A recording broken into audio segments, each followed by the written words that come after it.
Holy smokes. She already hit go. I didn't realize. Welcome back to Grid Gym. This is the Rachel and Adam Show where we talk about all things relationship in regards to your health. The health is the number one resource that you have in your life. You can't enjoy your money. You can't enjoy your relationships. You cannot enjoy your time if you do not have health. And if you're going at this thing together, it's going to be a lot easier than going at it separately, or if one side doesn't want to get on board with the health. That was nice. On board with the health game, and one side does. Oh, man, that's hard. I've seen a lot of people try to do that. It's hard. It's like a salmon. It's like a salmon. I thought trout. When I was telling that story, it was trout. I've always heard salmon. All right. It was like last night. Metaphor. I was trying to explain this, and it was like, okay, like you have two couples, and one wants to one couple. You have one couple. Yeah, you have one couple, two people, and one's kind of floating with the stream, just kind of going with the current, and the other one's trying to push forward and go against the stream to get to the lake, and the water is cold and not very fun, and the lake is warm and nice with plenty of food and all this great stuff. And the one that wants to go along with the current just wants to lay back and take it easy and just go with the flow. And the other one wants to go, no, we have to get to the lake. And the one that is going against the stream, going against the current, trying to get to the lake, always has to swim back, find the one that wants to go with the current and try to convince them to go. And they're always holding the first one back. So this is what we're talking about. We talk about anything, like anything goes on here, and we really appreciate it. If you guys would throw in a topic that you'd like us to discuss, I'd really love to tackle that with Rachel. Yeah, that'd be cool. And today, what are we talking about? Wage gap? Gender wage gap? No. Politics? No, never. Neither of us are big fans of that. We thought we would talk about the negative self-talk that we do to ourselves, and like the victimizing ourselves versus fueling talk that you can start to establish and practice on a daily basis to bring yourself up, rather than the tendency for some of us to bring ourselves down. Okay, and what do you say? Give into that. What do you say to the person right now that they heard that and they're like, "Well, yeah, say positive things to yourself, even though I don't." They're probably doing the exact same thing. They're probably in the victim mindset. Or what if they're just thinking that's so simple that it's trivial? I think it's extremely tricky and sneaky, and it works our way into our, you're human. It's going to pop up into your lives. I think more people acknowledge it and realize that it happens pretty often than others. I think even the people that know that this is a thing, and then there's a lot of stuff on social media right now about it, where there a few years ago there was that Dove commercial. Then there's been these social experiments where people have done different things, and other strangers confronted the person that was doing the bad talking, even though those were things that we all say to ourselves. I think we overestimate how much we understand about this thing, and we underestimate how much it affects us to a degree that I cannot express. Yeah, and that's kind of so we like to talk about relationships in this. The most important relationship is the one that we have with ourselves. It's the foundation for the people that are going to be surrounded by you, or you're going to surround yourself with, whether it's your coworkers, family, friends, the children you might have along the line, your family members. It's going to affect everybody around you. So focusing on yourself and building that foundation up rather than This is one of those selfless versus selfish things. Like the selfless people are usually the biggest assholes. And even if you think about it, like how I just said, children, do you want to be that negative influence in your children's life and be that that role model for that type of talk to yourself? Yeah, I mean. Or do you want to be the negative influence in the room that kind of just brings everybody down? I don't think any of us want to do that, but I think we do tend to do that and not notice it. Well, you need to do that though. I mean, you need to confront the beast. So if you're not willing to look at yourself hard and realize the evil that you have the capacity for evil, then you're going to have a really tough time noticing anything good about you if you can't acknowledge all the pieces of you. If you can't sit back and say, well, I'm not always the hero of the story. But that's kind of why I worded it, the victimizing versus the fueling. Yeah. So changing the mindset of, well, this is just how it is, to, no, I need to do something about this. I have the power to do this. I have the power to change my situation. Yeah. Can we explore that a little bit? Sure, yeah. Because there are people that think this is just how it is. You can't do anything about it. Well, that's the sneaky part about it, too. Yeah. That's what we're told. You believe, because it's a lie, right? Yeah. We all have somebody in our lives that's kind of just made it the norm. You know what I mean? Like the role model of, well, this is just how it is. Yeah, beyond the norm. I mean, just accepted without any confrontation. Like accepted to the point where us pointing it out to anybody would be like us asking them to stab their best friend in the back. Mm-hmm. I mean, to the point where like they can't believe that there could be any other possible scenario. Yeah. That was a telemarketer, I guarantee you. I hope so. But I really think that's true though. Like people, they will deny this so much. They're like, nope, I'm not a victim, and or I would never do that. And it's like, well, yeah, you would. Well, and that's the red flag, and I do that a lot. But we all do it. There is no one exempt from this. No, yeah, Zero. we all do it.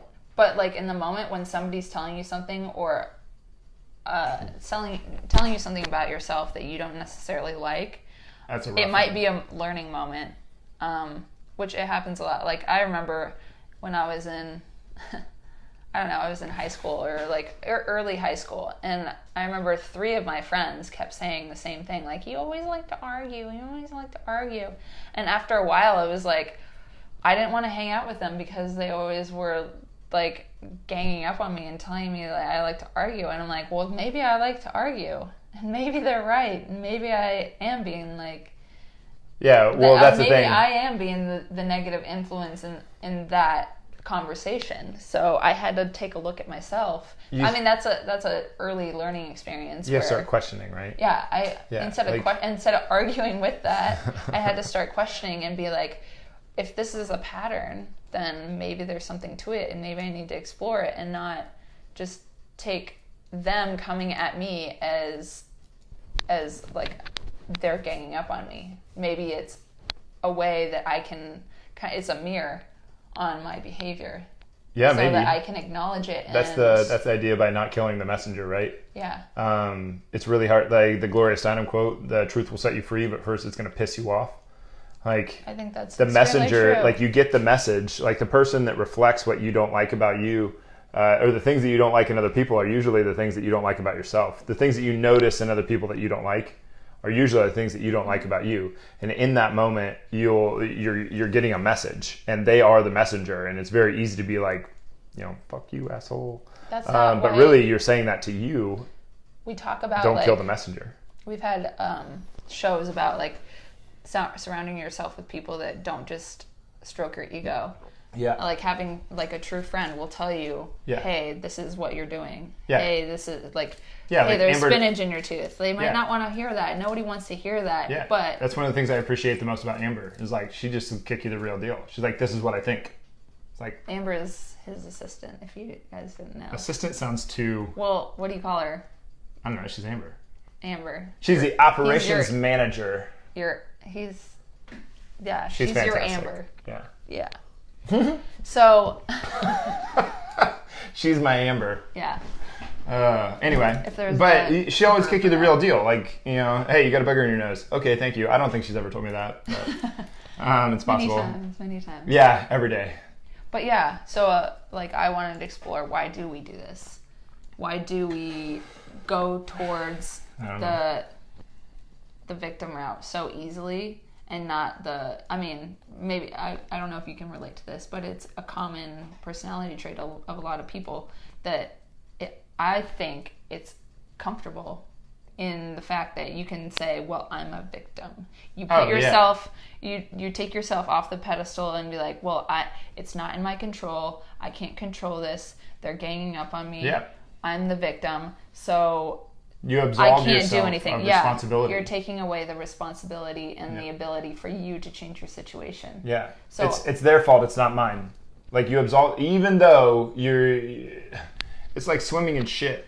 Like I'm not drowning, I'm swimming, but it's their fault that I'm in shit. It's like, well, you're still swimming in shit. Like, yeah, it sucks. And if you notice it, the people who you are in your lives that tend to do this, they're really good at it. They're really, really good at it. To the point fools you and fools them. Yeah, like you start to feel like an asshole for pointing out. Me? In particular? I'm just saying, like, yeah. for you to be the person, I don't want to say this, but there's a particular person in my life who I swear if I had an hour-long conversation with this person, it'd be 58 minutes of complaining. Why do you call them, are they a friend? It doesn't matter. But what I'm saying is, like, they are so comfortable and good at it that that's all they know. You know what I mean? I've gotten in that trap before. And then on top of that, for you to like call them out on that, they are in complete denial and have no idea what you're talking about, and you're the asshole all of a sudden, and blah blah blah blah. That's the thing. Knowing yourself is just such a hard thing to do. Like, we took those personality tests, and I haven't been able to stop thinking about this. And even while the test was going on, I couldn't stop thinking about it. We took this. We take a personality test every once in a while. Just like anyone new pops up, and I'll pay the $10 or whatever it is to take the test. And I'm like, yeah, let's find out. Let's roll the dice. And this apparently is widely regarded as the most evolved, most, like, best personality test that's out there so far. What's it called? The Big Five. And so we take it, and the whole time that I'm taking this test, I'm like, well, how much of this is me? Because I'm still having to answer how I perceive myself. And what do you know about you? You don't what do you what do I know about me? I don't know anything about myself. And I've had massive training in this. I've got coaches. I've read I don't know how many books. Just massive training in the area of mindset and psychology. And what do you know about you? You don't know much about yourself. Well, it's like seeing yourself squat. Like, good luck looking at yourself while you squat. I don't care if you have a mirror in front of you. You can't see you. And I think the same thing is true with psychology. So when you're filling out that test, is like what do you think that you know about yourself? I think it makes it very difficult. I mean, it's kind of like you don't know until you know. Like, you're okay, Biggie Smalls. Well, whatever. But like, for you to start to explore it, you understand how much you don't know. Yeah. Before you started exploring it, it was just like, it's kind of like a bliss, like an ignorance is bliss. Ignorance is bliss, yeah. But at the same time, like, aren't you glad that you know now what you do? But you have to take, there is a certain amount of responsibility in saying, I don't know. Yeah. That's why I say I have to remind myself on a regular basis. The only thing that I know for absolute certain is that I do not know. That's why you keep seeking understanding and trying to figure out. I mean, the personality tests give you, it's like some sort of insight or mirror into how you think, behave, and that's the thing. I think you're trying to I think you're trying to peel back layers to get to know who you are, and then you try to use those as best you can and learn as much as you can. That was one of my big questions when we took the Strengths Finder, was not to get on a topic of personality tests here, but when we took the Strengths Finder, and all the research in Strengths Finder shows that people who work towards their strengths, according to this test, are more engaged. They're more positive. They're like, almost every category is improved when they work in an area that is on their strength. Yeah, parallel with their strengths. And my question is, because people don't know each other themselves very well, so when they assess their strengths, they're answering for what they think is accurate. And so if that is the case, are they more engaged with the work because they think that they're good at it, or are they more engaged with the work because they actually are good at it? I don't know. That's the thing about personality tests. They're kind of biased because you think you know yourself and you think you have a tendency to do this or that. So I think there's a lot of power, not like the cliche power in saying I don't know as like a humble thing. I'm not talking about being humble.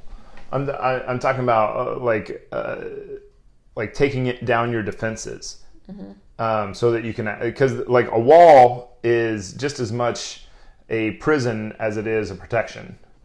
You're not going to allow much in if you have a wall up, but you're also going to keep yourself in. It's both.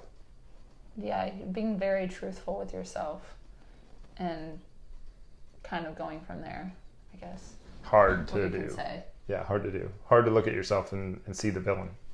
Well, that's the thing about this topic too. Like, what is it that you can control? That's what I mean. I think that you can control the villain. Like, if you acknowledge the villain, if you acknowledge the you that is the villain, then you acknowledge your own perpetration of your own victimization. So by going to victim, you're automatically hindering yourself from acknowledging it. Yeah. But you're also being the perpetrator and you just don't realize it. Yeah. Yeah. I mean, you can be a victim when it's not in your control. But for you to like just say that you have to stay there and you have no way of changing your situation is continuing to put yourself in the victim. And also, even if you were in a position where you didn't have control, you actually were a real victim. Like, let's say like Auschwitz or something like that. Like worst parts of humanity. Absolute terrible, like worst things in history. Like sickening. What would it help those people to have no hope? It wouldn't. I don't think it would. They'd probably die to consider quicker, yourself a victim, yeah, exactly. So to consider yourself a victim, what would it help? Like, that's one of my questions with these people that really want to claim victimhood. It's like, what is this helping? I mean, that's an extreme example, but it really puts it into perspective, like what we consider being a victim. Yeah. You know what I mean? I don't even think it's that extreme. Like, well, maybe, yes. In terms of more extreme. Like Auschwitz is extreme, but yeah, most of the stuff that we're dealing with on a day-to-day basis is like, God, I'm ugly. My ankles are too big. My hair, it just looks disgusting. Oh, I'm fat. Whatever. Like, or like, there's so many. I don't know what it is lately. It's just the tendency to feel offended or be offended or like I take offense to that or that word is offensive. I think that's just like it's like a fad almost. It's like a weird sick fad. But like, people feed into it. They're like, oh, you're offended? I'm so sorry. It's like, I'm not taking responsibility for your offense. Like, that's ridiculous. Like, somebody's got to be the adult in the conversation. And when somebody says that's offensive, the other person needs to say, grow up. You being offended is your problem. You are like you can be offended, but no one can offend you. And we don't always see eye to eye on this kind of thing. So it's kind of crazy for me to even be saying that. Yeah. Because yes, it is. I do relate to a lot of people, but at some point I think if you constantly find yourself being offended and you're the getting in those kind of confrontations, like, why are you always so offended? Yeah. What is it about somebody saying a word that puts you in such a negative space that you feel like you have to stand up for yourself? And like, I get like I don't know if that's standing up for yourself. Like, screaming "I'm offended" is not. I don't know if that's standing up for yourself. Like whatever they just think to jump that they're in doing. And I know I jumped in there, but whatever they think they're doing, I think it's kind of continuing. Like, you're continuing that pattern of that word and that behavior, creating an ability for people to continue to be a victim, if that makes sense. And if you're giving them an excuse to do it over and over and over, and then putting it on social media and being like, this is something happened and I was so offended, but that was your experience. Why are you like bleeding that out to everybody else? Like, you probably could have handled that a little better. Yeah. And not. Well, the thing, I think they're looking for, I think they're looking for comfort, first of all. But like, it's comfort. There's two things on my mind around this topic. It's one, I don't think it is healthy to reach for the comfortable. I think you should reach for the strength to bear it. Like, you don't want the waist to be lighter, you want to be stronger. You don't want to buy looser fitting clothes, you want to get more lean. You don't want to you don't want to buy a tighter t-shirt. You want to have bigger muscles. Like there's a difference between these two things. You don't want to buy the cheap version. Wait, what were you talking about before? You were saying you want to pay extra because Better to pay more for what you do want than less for what you don't? Yes. That too. Wait, say it again, but slower. Better to pay more for what you do want than less for what you don't? Yes. Yeah, I have to remind myself of that all the time. But the other thing on this is that with self-victimization, basically none of us are ever going to look at ourselves and be like, you know what, I'm doing this to myself. And you can't be a victim without a perpetrator.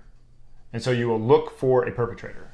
Okay. So if I'm sitting there being like self-victimizing and I'm saying what a terrible person I am and God, I'm so fat and all this different stuff and blah, blah, blah, blah, well, it must be Rachel's fault because she's in proximity to me. Can't be my fault because I'm the victim. I'm offended. So it must be your fault. Because none of us are going to sit back and go, yeah, you know what? I'm probably doing this to myself. I'm probably the villain of the story and the victim of the story. So I'm probably doing this to me. No, we're going to look for a perpetrator. And like, why would I want her to be the perpetrator of my self-victimization? But that's what people will do. You're pulling me into your bullshit. Yeah, I think that's what, when people stand up and they're like, that's offensive, they're not standing up for themselves. They're pointing at who they think, they're pointing a loaded gun at the person that they think is the perpetrator when they are their own perpetrator. They're the one who got offended. And like what I was going with the whole strength, like you don't want to reach for comfort, you want to reach for the strength to bear it. Like I don't think that you want everybody else, we were talking about this morning with the gentle thing. I don't think it's like there's a point here, like with Rachel, I need to be as gentle as I can, but at the same time, she got to get tough. Like she needs to be gentle with me too, sure, but I need to get tough. Tougher. Yeah. You don't need to get tough. Maybe I do. I don't know. But it's like a this and this. Like we have to come to some sort of agreement that I'm not gonna get offended every time he looks mad in my direction, and he's not gonna just go from. When I give you that, what was in the movie the other night that we watched? Hairy eye. That's what she said. She's like, that guy was giving me the hairy eye. I'm like, I've never heard that before. The hairy eye? What's the hairy eye? Well, you definitely have a hairy eye. But, no, what were we just saying about that? I don't know. We've been going on about self-victimization here for a little while. Yeah. But I do think that's important because like you're going to turn everybody around you into a perpetrator if you just constantly think you're the victim. And if you take that out of your mindset that you're like, I'm never a victim ever. If you just remove that, because I've never found a situation where it's helpful to be the victim unless you're going for whose plight is worst. And there's no winner there. There's no winner in the game of whose plight is worst. Whose victimhood is the worst. That's a you don't want to win that game. And what if like say the people that are closest around you become the perpetrators? Like, what if that's your children and they're very influential and they see this kind of cycle? They know that you're like feeling down about yourself, and then they get to be the what about your mom or dad? Punching bag. Then I don't mean like punching bag, but like no, you do. The closest person next to you, it becomes like their fault, or they get the brunt of your misery. Yep. The misery loves company. Yep. It kind of just, no matter who you're around, you can't just like internalize it and it not affect everybody around you. Like, it's a pretty tricky thing to do. Yeah. And I mean, nobody can change your mindset except for you. Like your kids can't love you out of being a victim. Your kids can't. No, they can't do anything about it. Well, you're already loyal to being a victim anyway. Yeah. Like if you're loyal to this thing that you find so true, you find it so true. You find it as true as the sky is blue, and like you're not gonna break that down in just like a 2 seconds. It doesn't matter how much love you get. It's one of those things like love is all you need. Yeah, until you're starving to death. Like love is not all you need. You need to confront, or if you want to call that love. I don't know how you feel the word love. But like, if you want to call that love, like the strength to confront your own inner demons, then I can see that could be like a form of love. But that's a pretty. You got to go in with a shield and a dagger, because that's going to be a tough one. Well, nobody who is feeling like they're a victim in that moment feels like they are good enough. I don't think that you can have both at the same time. And like the whole point to the whole thing is being good enough and feeling like what do you always say? I don't know. The ability to feel like you're all in and good enough. Oh, you mean like, am I all in today, or am I going to be afraid that I'm not enough? Yes, exactly. Yeah. I think the victimizing is just being afraid that you're not good enough, and so you don't put the effort in. It's easy to do. It is. It's so easy to, and like, I don't think people realize they're drowning. I think the world is in I think part of the reason why we're seeing so many people be offended and social media coming out, and like, I don't think social media is everybody's trying to point the cause. They're trying to say social media is the cause of these people, these shooters, and social media is the cause of people trying to compare themselves. People have been doing that forever. Social media, I think, is uncovering just how much suffering people are going through. It's putting a highlight on it and like shining a light. But like, suffering while also, you're going to suffer. Like, no matter what, you are going to suffer. Life is not about being happy all of the time. You are going to suffer at different, and you're going to suffer way more than you're going to be happy. And if you get a morsel of happy, or a morsel of meaning, or a morsel of purpose, you need to grab a hold of that and have just massive gratitude for that thing. Lean into it even though it's uncomfortable. Because I think there's just so much massive suffering going on with a huge lack of meaning in our lives. Mm-hmm. Like, if you don't have the purpose to bear what you're doing, like, why does everybody hate their job? I don't think they hate their job because of the things. I think they hate their job because of the lack of meaning in their job. There is no fulfillment in it. Like, if I got more money, I'd just be happy. Well, that's going to wear out too. You can make a lot of money and not be happy. Yeah, if you're going to be unhappy, you might as well be rich too, though. Yeah. So, like, you have to state both sides of that. But what I'm trying to say is, there's going to be suffering, and everybody expects happy. It's like, what's the matter with me? I'm supposed to be happy. I'm 30 years old. I work hard. I do this. I do this. I do this. I do this. I'm supposed to be happy. And it's like, no. What you haven't, like, that's the expectation. You're setting yourself up for failure. And what nobody told you is that you're going to suffer in life. And if you don't search for meaning, and you don't search for purpose, then you're going to have this high expectation. You're going to fail to this expectation because you didn't acknowledge what was actually going to be there. So you got to the 30 years, and you were like, oh fuck, like, I said I was going to stop cursing on the show, but you said, oh, this sucks. I'm 30 years old, and I'm depressed, and I don't know what to do next, and there's no meaning in my life, and it's like, and I wasn't supposed to feel this way. And it's like, well, no one told you that life, a certain amount of life is suffering. And then, and in the midst of that, and then you find out that life is about suffering, like, a certain amount of life is suffering. And now you have to adjust your expectation that suffering is going to be there, and then you start to explore this meaning thing, and then you get a chance, and you get to be grateful for all the little good things along the way. You start to change your focus around to gratitude instead of resentment. This is a little Buddhism. If you guys are interested in Buddhism, I just think it's a very, very interesting relationship. And if you really want to look up something called Jadeism. It's what Buddhism and Hinduism are based on. It's absolutely, no doubt about it, my favorite religion. I think it's extremely interesting. And there's not very many of them left. There's very few Jainisms left.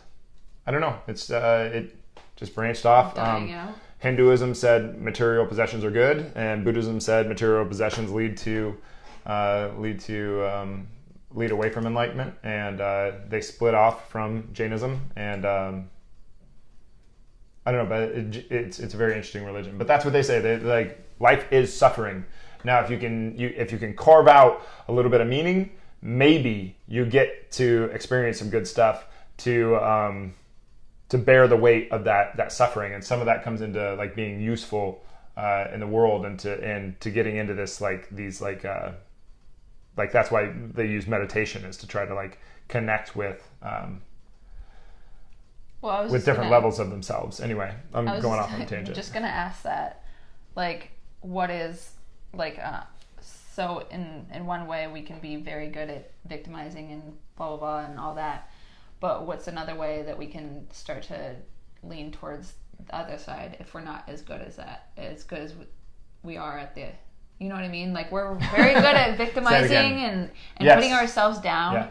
And like there was a skit on, I can't remember where it was. It was like about girls like meeting up with each other and they're all saying hi, and like all of her friends are saying, oh, you look so great, you look so great, and she's like, no, I'm actually really fat, I'm so ugly today. I'm like, you know what I mean? Like, they're good at that because we don't like to boast ourselves up. Yeah. But what are some ways that we can reach towards the opposite and start to, like, I'm sure you've explored that more than I have. Well, so. I think getting to know, like, trying to dig into getting to know you, I think is a big one. Like, that's why I do the sensory deprivation tank. That's why I meditate. That's why I get coaches, is because they give me a better reflection of me than I get of myself. So anyway, you can get a reflection of you. Yeah. So having meaningful conversations with like people. Man in the Mirror is a really good song, but looking in the mirror doesn't, like, the literal translation of that doesn't do very much for you. But if you get very clear on who you're, like, I tend to be a little bit rebellious. Like if you take the Gretchen Rubin's 4 tendencies test, like you can find out the tendencies that how you tend to meet expectations. And so, like, you're more of an obliger. I'm more of a rebel questioner. Rebels can be questioners or obligers, and I'm a rebel questioner. So I ask a lot of questions, and I will only do things if they absolutely make sense to me. So, like, if it doesn't make sense to me, if it doesn't make logical sense, I don't care. I don't care. You can give me as many speeding tickets as you want. You can give me as many violations as I want. If I don't agree with stop signs, which I do agree with stop signs, but if I don't agree with stop signs, stops at stop signs, I'll just go through the stop sign. But that's just an example. But for a more rebellious type person, you would not say, you have to do this, you have to do this, you have to do this. Mm-hmm. That would be a really bad way to self-talk to a rebellious person. Yeah. For me, I have to say, this is why I can do this, I can do this, I can do this. Okay. For you, I'm more of an obliger person, a person who takes on external expectations extremely well, but does so poorly with internal expectations. You have to say, you have to do this, you have to do this, you have to do this to yourself. So an obliger would have to say, you have to do this, like as if like you've divided yourself into two people and the other person's speaking back to you. Mm-hmm. Whereas a rebellious person needs to talk to their self and say, you like, I can do this, I can do this, I can do this. Because if I sat around and said, I can do this, or I have to, you have to do this, you have to do this, I'm going to rebel against that. Yeah. So that's one of the things, just from Rachel and I's perspective, of one thing that you can do. Know yourself, and then use your words wisely. I think also, if it's like a pair of people, having a third person, like a mentor, is extremely helpful. Yep. Because that goes into the know yourself. Yeah, knowing yourself and knowing your relationship as well, like how you perform or not perform in a relationship, but like how you operate in a relationship, like what you're like how you were saying, the tendencies. Yep. Get somebody outside of your relationship to help you with the relationship. Like if it's important, you get a coach. You like time, money, health, and relationships. If you don't have a coach for at least one coach for each one of those things. It doesn't even necessarily mean a coach. It could be a mentor or somebody that's like some kind of a coach, a trainer, a mentor, a third party, somebody that's to in that area. Somebody that's been where you are before, has some expertise, something. Yeah. I mean, I think it's for us. It's been extremely beneficial. Yeah. Whether you, I don't know how anybody does it. Like without that. I look at how the complication. You can read a book and get almost nothing out of it if if it's not being internalized. You know what I mean? Like you could be like, oh well, that's not me. This doesn't apply to me. But when somebody is like saying like, did you hear what you just said? Yeah. Did you hear how you responded to that situation? It's like, wait, what? I am that person. Mm-hmm. I do that a lot. Yeah. And then once it's pointed out to you, I mean, you can start breaking that down and noticing every time you do it and why you do it. It's really tough. No, it's extremely tough. Super tough. You start to say like, wow, I'm pretty shitty at doing what I thought I was great at. You know what I mean? But that's good though, because then you analyze and you get better at the thing. That's just growing your strength versus reaching for comfort. And what I meant by like, I don't know how anybody does it without a coach. Like, I don't get how anybody has a meaningful relationship without going to a coach.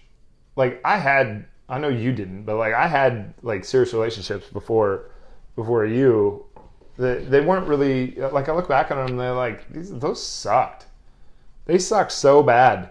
And I don't think it was because... But in the moment, you thought that it was normal.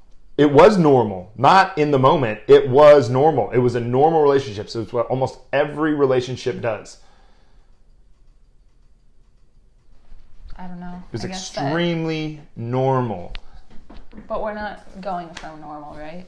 Yeah, if you're here to be normal, you're in the wrong place. Yeah, that's why we have to start with ourselves. Yeah. I think our time's up, so. Is it up? Yeah. How did we say that we were going to, like, what did we say? Like, oh yeah, Ron Swanson. End of speech. End of speech. Yeah, we just finished Parks and Rec. Yeah, Rachel finally finished all the episodes. I didn't watch the beginning ones, though. I just watched along with him. So, like, there's a lot of times in between that... I've seen them all twice. Yeah, I had to ask him questions. At least twice. Like, wait, how is this happening? But, no, it was a good show. The last one is rough. Yeah, it was sad. It's sad to say goodbye. Yeah. But, yeah, I just thought that this was kind of a good time to bring up this topic. We kind of touch on it all the time. Mm.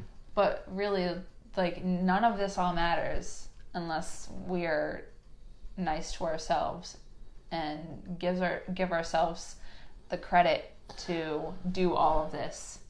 Both sides of the spectrum, though. Yeah.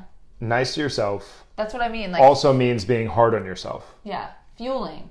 Yeah. Not not letting yourself go into the normal of the victimizing, the comfort. And the comfort. And I mean, comfortable can be... If you find yourself offended, you did something wrong, and you've got to acknowledge it, and you've got to say, what did I do wrong here? Not, they're the jerk. You are the jerk. No doubt about it. Yeah, because, I mean, you can get comfortable at feeling yourself, too. Yeah, because it's just going to be a long road. You're just going to pull some righteous justification. You're going to arbor all that resentment for a very long period of time. What's that? I'm saying, like, it's not something that you ever get, like, I'm an expert at. I don't think I think it's a forever kind of journey. You're always going to be working on this. Yep. But, yeah. Yeah, and if you're lucky, one day you wake up and you're like, I didn't know that this was an option. Yeah.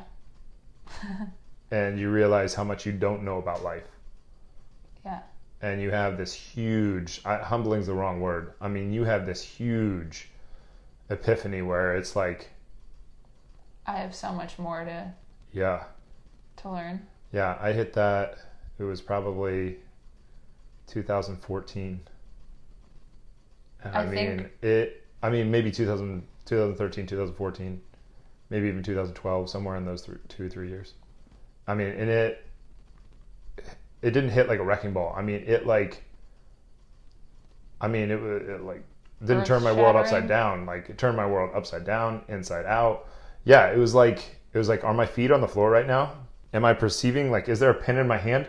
Like, what can I believe and what can I not believe? I mean, it was like it was like every perceptive thought that I had was like just torn to shreds. And it was like, I mean, it wasn't like I wasn't doing drugs or anything either, but I mean, it was like, is this real? Like, are you real? So was that the beginning of like figuring out your why? Like, I want to figure this out. I don't think so. No. I think it was more like, I don't even think it was like a positive or a negative. I think it was just a thing that happened. I mean, I'm really glad that it happened. I did like all great things have come about because of it. But had that happened and I hadn't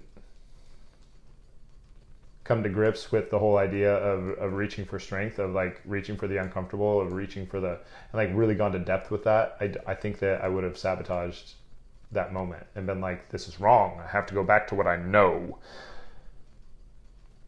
But you would have missed out on all the other stuff then. Yeah. Yeah. The limits you can push your mind to, like, I don't know, I've expanded my thoughts about as far as I can on my own, I think. And having coaches along the way have helped a ton. But like right now I'm kind of in an expansion mode where I can tell like I'm really pushing out hard. And it's exhausting, and it's really messing with a lot of stuff. Like mentally right now it's like a very hard time for me.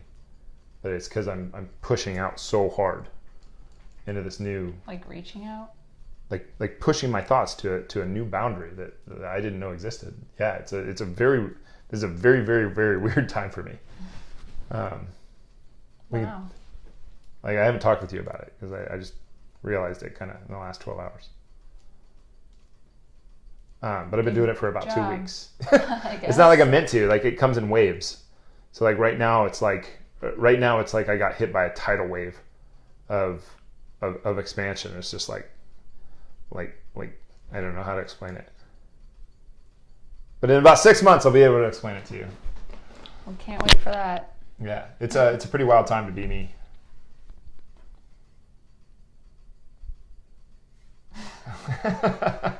This get weird enough yet? All right, you want to wrap it up? Yeah, I'll be back next Tuesday. Rachel will be back next Tuesday. I'd really be interested in hearing the Big Five. We don't get anything out of this. We didn't even mean to talk about it, but the big some of the tests that we talked about today, the personality tests, like we didn't mean to do this. But the Big Five you can find. We did ours from Jordan B. Peterson on his website. Yeah, I think you just. I think you can also just Google. I think Big it's Five the Big assessment. Five. Yeah, but you want to pay for it. You don't want to get the free one. It's like $10. The Strengths Finder, I think you can go online. I think that one's like $10 or $15. Really enjoyed that one. The Gretchen Rubin's is free. I think it's called 4tendenciestest.com or something like that. But her name's Gretchen Rubin, spelled exactly how Gretchen and Rubin are usually spelled. Those are three that we really like. You can try the 16 personalities. It's kind of archaic. It's one of the first personality tests. It was really, really good at the time. It's kind of old now. But it definitely says that there's differences between individuals. But if you wanted to go and try some of those, we'd love to hear your results, and you can compare them to ours. It was interesting. It was eye-opening. Yeah. Is the Myers-Briggs the INF? Yes. Stuff? You're an INFJ. Okay. I'm an INTP usually. Every once in a while I get an INFP, but I'm almost always an INTP.